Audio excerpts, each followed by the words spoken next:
Reka tubanze dutange pole ku bavandimwe, inshuti n'imiryango yabuze ababo. Aha ngaha mubona dushaka kubereka ni ahahoze inkambi ya Gatumba, naho abacu baguye muri rya joro.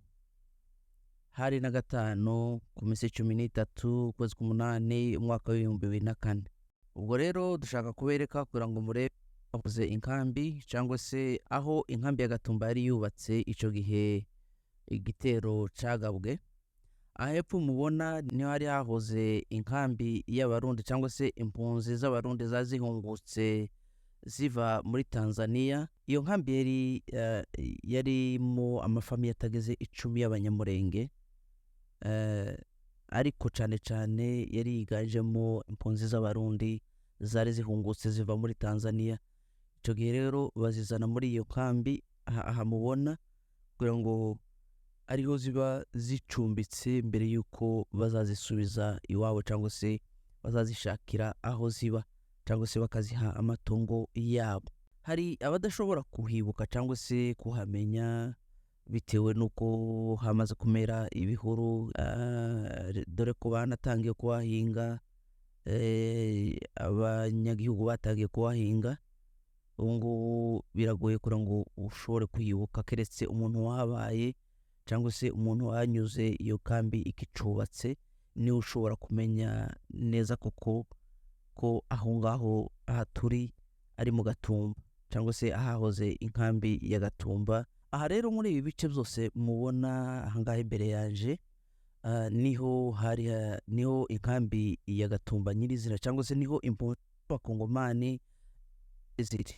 Aha ngaha muri aya mazu hari harimo imiryango y'ababembe, yari imiryango ishika ku 10, ndetse hakaba n'abasore 8 bashika ku 8 bari batarubaka. Ubwo rero tuvuga ingaragu cyangwa se abaselibateri, ariko imiryango yari yubatse. Aha turavuga umugabo ufite umugore cyangwa se umugore ufite umugabo n'abana. Izo zari ingo 10 z'ababembe, ariko abasore batarubaka bari bashika ku 8. Ubwo rero bari mu nkambi imwe n'abanyamurenge cyangwa se barabubakiye hamwe. Aha rero akaba ariho baguye. Aha muri iki kibanza rero mbereka imbere yanje niho abasore benshi naha babarasiwe. Aha imbere yanje mubona hariho ihema, niryo ryarimo abasore benshi, ari naryo hema ryaje gusha nyuma, kuko hariya mubona imbere iriya hirya niho amasasu yatangiye gutangirira, cyangwa se iriya hirya mubona niho aho abasore bakiniraga akabumbu. Iyi niyo nkambi ya Gatumba nyirizina cyangwa se n'aha ngaha inkambi ya Gatumba yari yubatse. Aha mubona imbere ya niho batangiraga ibyo kurya cyangwa se niho bapokerezaga, naho batangiraga amazi. Abagira neza bose bazaga gutanga imfashanyo naho imbere bayitangira.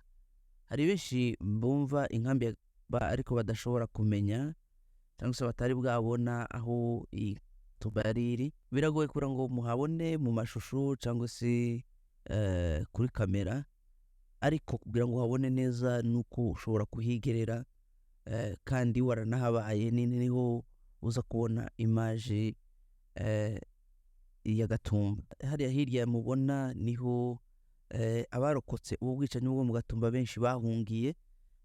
Noneho abantu bahunze biruka ugutandukanye, biravana naho umuntu yari yerekeye cyangwa se washaka gukira. Abenshi bakiriye hariya hirya, aho mubona hariho ibiraro by'abarundi cyangwa se na n'ubu hari hamwe hakiri ibiraro by'inka z'abarundi.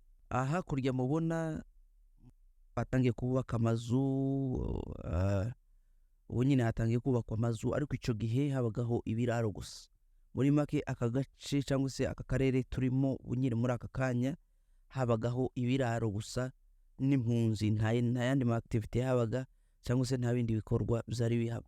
Nubwo mubona batangiye kubaka amazu cyangwa se batangiye kubaka, ariko icyo gihe habaga ibiraro gusa by'inka.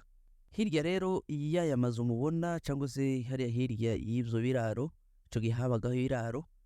Hirya rero niho n'abandi igice cya kabiri cyangwa se igice c'abari batuye muri iyo nkambi yari icumbitsemo abarundi, niho nabo bahungiye, kuko igihe amasasu yamaze kuvuga abenshi barahunze.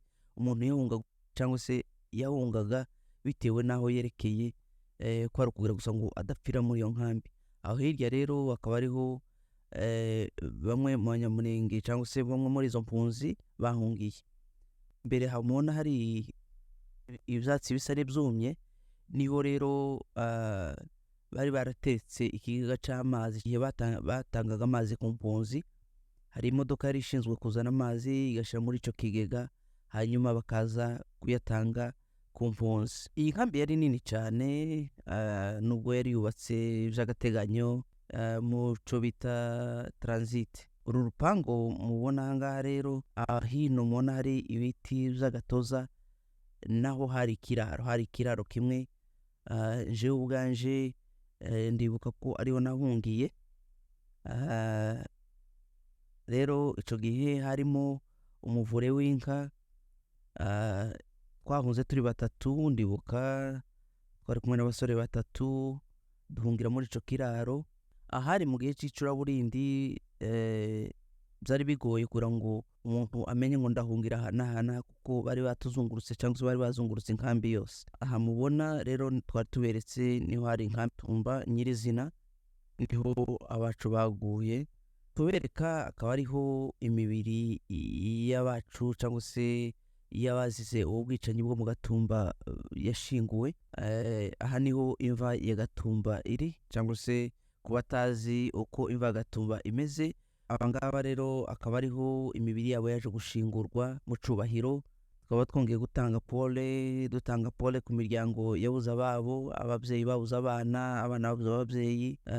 Tunasaba amahanga yuko inzirakarengane zihabwa ubutabera, ko ababikoze barahari, baridagadura, ubu ngubu bakora imirimo isanzwe. Tukaba dusaba amahanga kugira ngo turenganurwe, ubutabera buzaboneke.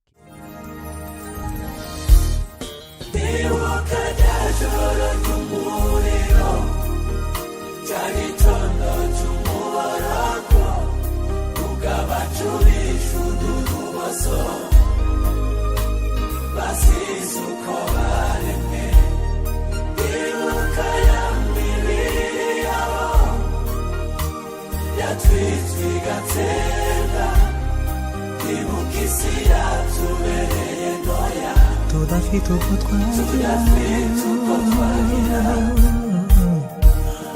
wa munsi mubi, rya joro ry'umuruho. Gatumba sinza kwibagirwa, watumariye abacu.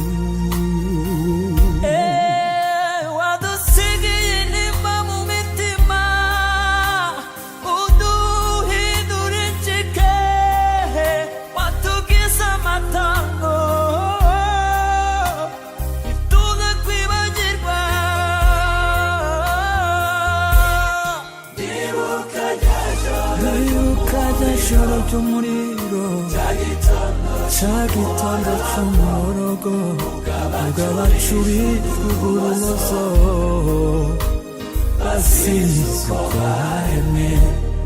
Ndibuka ya mibiri yabo yatwitse igatsemba, ndibuka isi yatubereye ntoya, tudafite uko twagira. Ijoro ry'umuriro, cya gitondo cy'umuborogo, ubw'abacu bishwe uburoso basize uko baremwe. Ndibuka ya imibiri yabo yatwitse igatsemba, ndibuka isi yatubereye